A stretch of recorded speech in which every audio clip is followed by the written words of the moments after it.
তো খাইছি সকালে, কেন একটু খাবো, হাতে একটা বিড়ি রয়েছে কিন্তু মাল কিনা মতো টাকা তো নেই।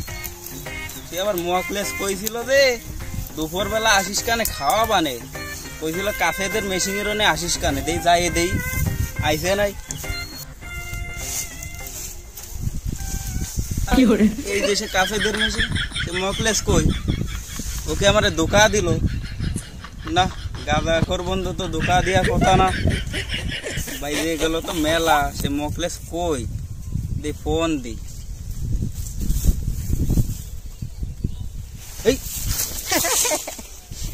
বন্ধু আমি এদিকে এদিকে ভয় পাইস না, আমি এদিকে। আরে মকলেস, তুই জানিস না যারা এই মাল খায় তারা সবসময় আতঙ্কে থাকে, তুই যে আচমকা এসে ঠোয়া দিলি, আমার জান তো উড়িয়ে গেছে। আরে যা হয়েছে বাদ দে, এ দেখ গ্যাস লাইট, সানলাইট আর মাল আজকে যা নিয়ে আইছি, পুরো পাপ নাই মাল, খাবি দুনিয়া অন্ধকার দেখবি। গল্প পরে আগে ভারো। আর আরে কোসলে পাবনার মাল, বই বই বই বন্ধু, মাল রেডি। তুই তো জানিস আমার ধরা করে বেশি, সকালে বেশি খাইছি, এমনিতে দুনিয়াটা মনে হচ্ছে মঙ্গল গ্রহ। তুই আগে ধরা। আরে না তুই ধরা। আরে না তুই ধরা। আরে আমার মঙ্গল গ্রহে চাইতে ঘুরতেছে মনে হয় ফ্লাইট আজকে, এই ধর। রাগ করবেন না তো? আমাকে কইল যে বন্ধু না আইবু কি আইবু, ধর তুই আগে ধর। আচ্ছা আচ্ছা।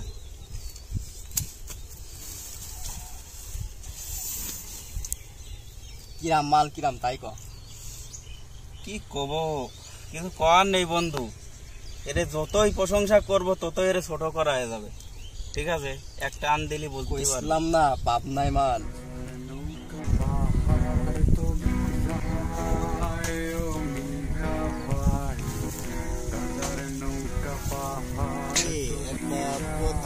বন্ধু হ্যাঁ ফোন দেছে কিটা, দেখ ফোন দেছে।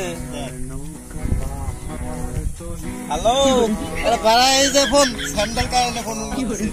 স্যান্ডেল নাই, কইছিলাম পাপ নাই মাল, একশনে দেখ। হ্যালো আলেডা, ভাড়া টাকা পয়সা আচ্ছা, মাল যখন বাকি নিছি টাকা তো দিতেই হবে, সে টাকা দিয়া যাচ্ছে। কছে রাত্রি খাওয়া মতো একটু ব্যবস্থাটা করে দাও, বোঝোই তো বেকার মানুষ। আচ্ছা ওনে টেনশন নেই, আমি সন্ধ্যাবেলা দেখা করতেছি। আচ্ছা বন্ধু, হ্যাঁ এখানে তো যে ব্যবসা চালাই দিলাম, মাল নিয়ে আসলাম বাকি করে। এই ওঠ, কি রে তুই মাল বাহিয়ে নিয়ে আইছিস? তুই তো জানিসই মালের ফিনিক মানে দুনিয়ার ফিনিক, তার উপরে টাকা পয়সা নেই, ফিনিকও লাগিছে।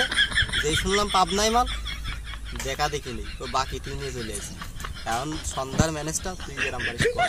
বন্ধু তুই তো জানিসই টাকা পয়সা আমার কাছে নেই, ওই যে শ্বশুর বাড়িতে 20,000 টাকা নিয়ে আইছিলাম, সেটা আরো তো তুই আর আমি মাল খেয়ে 3 দিন শেষ করে ফেলে দিলাম।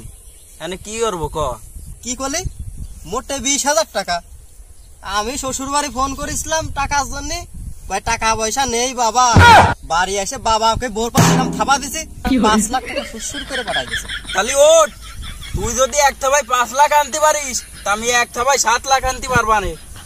আমি এই যে উঠে গেছি, পরে দেখা করিস আমার সাথে। আচ্ছা বন্ধু, টাকা পয়সা নিয়ে আসিস, এবার রাশিয়ান খাওয়া মানে। এই কোনে গেলি রে? বাইরেও তোর সাথে কথা আছে। ওই রে, এ তো দেরি লাগে নাই, তাড়াতাড়ি বাইরেও। কে আইছে? তুমি এত চিল্লাচ্ছ কে? কে আইছে মানে কে আইছে তুই বুঝতেছিস না? বাইরেও, এদিকে আই। তোরে যে কিছুদিন আগে কলাম যে আমি একটা ব্যবসা করবো, তোর বাপের বাড়িতে কিছু টাকা এনে দে, তা কি দেখি কি আনলি? তোমার যে মাসখানিক আগে 20,000 টাকা এনে দিলাম, সে টাকা তো সাইকো খেয়ে নষ্ট হয়েছো, এবার ঠাটা হতিস কে? কি আমি সাইকু খাইছি? তা নাই তো কি, তোমার আমি ঠা পয়সা এনে দিতে পারবো না। তোর এত বড় আসপদ্দা, তুই আমার মুহিমি তর্ক করিস? ওরে শালা!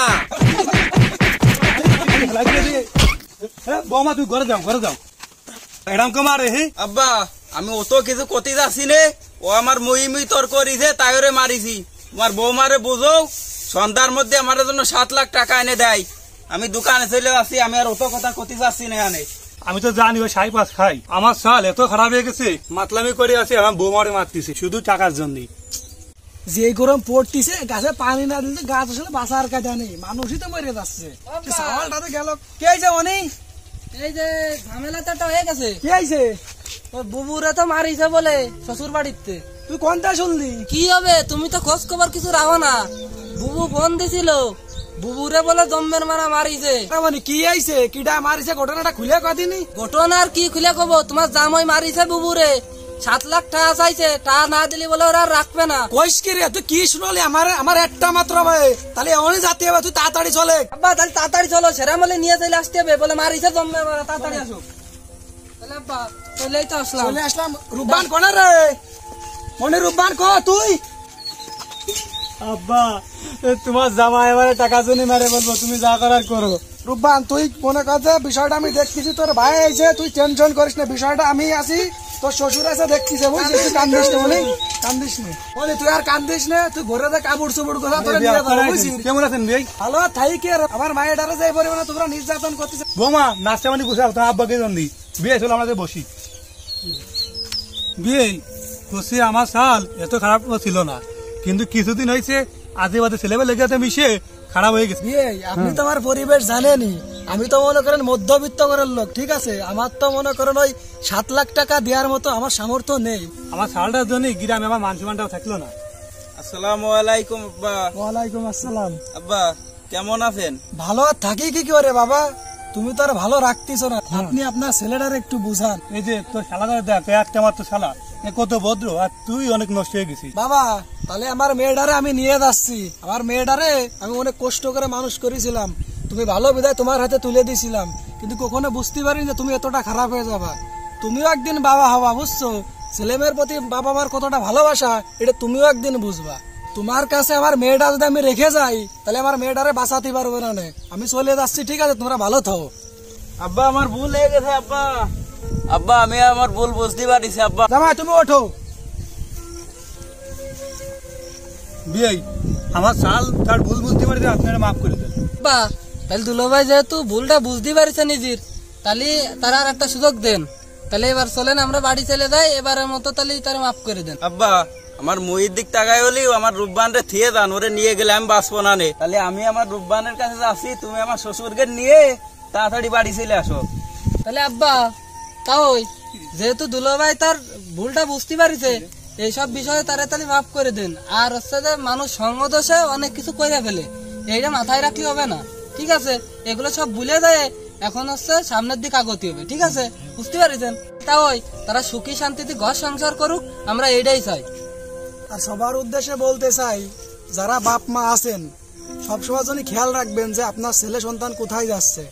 আর বিশেষ করে যারা যুবক ভাইরা আছেন তাদের উদ্দেশ্যে বলতে চাই যে এমন কোনো কাজ করবেন না যেতে আপনার বাপ মার মান সম্মান চলে যায় বা আপনার বাপ মা কষ্ট পায়, ঠিক আছে? সবাইকে ধন্যবাদ, আর কিছু বলতে চাচ্ছি না।